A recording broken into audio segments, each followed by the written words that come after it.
नमस्कार। हमारे जहन में एक मसला शिमला नगर निगम से संबंधित और शहरी विकास विभाग जो हमारे पास है उससे संबंधित जो हमारे पूर्व विधायक है आदरणीय श्री राजेंद्र राणा जी, उन्होंने कुछ इरेगुलरिटीज़ का मसला पेयजल योजना जो शिमला के अंदर चल रही है उसके संबंध में उठाया है। मैं उस विषय में कुछ स्थितियां जो है वो स्पष्ट करना चाहता हूं कि शिमला के अंदर जो प्रेशराइज्ड 24/7 वाटर सप्लाई स्कीम है, ये वर्ल्ड बैंक द्वारा इसको एनविसेज किया गया था और दो फेजेस में इसको बांटा गया है, जिसमें एक में इसको सतलुज नदी से ये पानी उठाकर दूसरे फेज में इसको शिमला के हर घर तक प्रेशराइज तरीके से 24 घंटे ये पानी देने का प्रक्रिया है। इसमें उन्होंने कुछ अनियमितताओं की बात करी है। इसमें मैं स्थिति स्पष्ट करना चाहता हूं कि ये प्रोजेक्ट जो है L1 फर्म को the award of work to L1 firm has not been hasty as has been alleged. The finalisation of the contract was deliberated and a conscious decision and undertaking after due process of transparent online bidding was followed by justifications and negotiations। जो हमारा इसमें एक board of directors है जिसमें IIT Roorkee के सदस्य है, independent directors है और एक्सपर्ट्स है।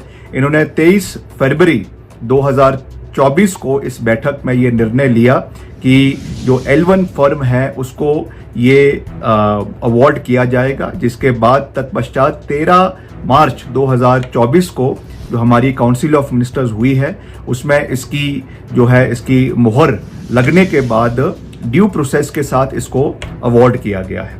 जैसा इसमें कहा गया है कि ये सिंगल फर्म को दिया गया है, इसमें मैं कहना चाहूँगा कि the construct of water distribution project was envisaged as a single integrated contract for the city of Shimla akin to a one city operator concept.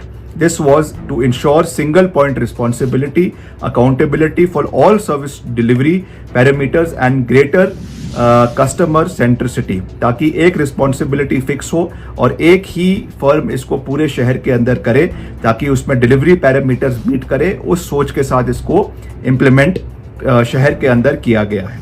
और उसमें एक और बात जो उन्होंने उठाई थी कि इसमें 10 करोड़ रुपए का एडवांस इस कंपनी को दिया गया है। This is factually incorrect. अभी तक 1 रुपया भी उनको जो है कंपनी को एडवांस में नहीं दिया गया है। हालांकि मैं इसमें ये ऐड करना चाहूंगा कि it is clarified that as per the terms and conditions of the contract, the PBC operator can claim 5% of capex amount, that is 29.35 crore at the beginning of startup period after submission of advance bank guarantee for an amount equal to 110% of amount, that is INR 32.28 crore. The amount paid to the operator is subject to the repayment along with prevailing RBI interest rates. The advance shall be recovered at 5% for each running account bill submitted by the operator, ताकि इसमें 5% की जो running cost है उसके हिसाब से जो है ये पैसा उनको स्टेज वाइज दिया जाएगा और उसमें बैक गारंटी जो है वो उनसे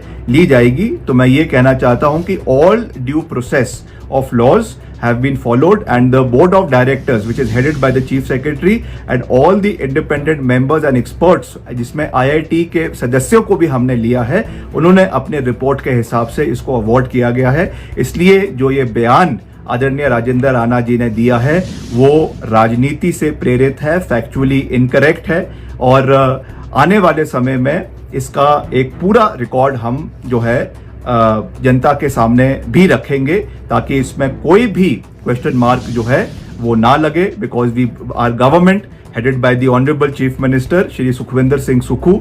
हम ट्रांसपेरेंसी में बिलीव करते हैं और पारदर्शिता से हर काम हमारे विभाग में और सरकार द्वारा किया जाएगा। इसका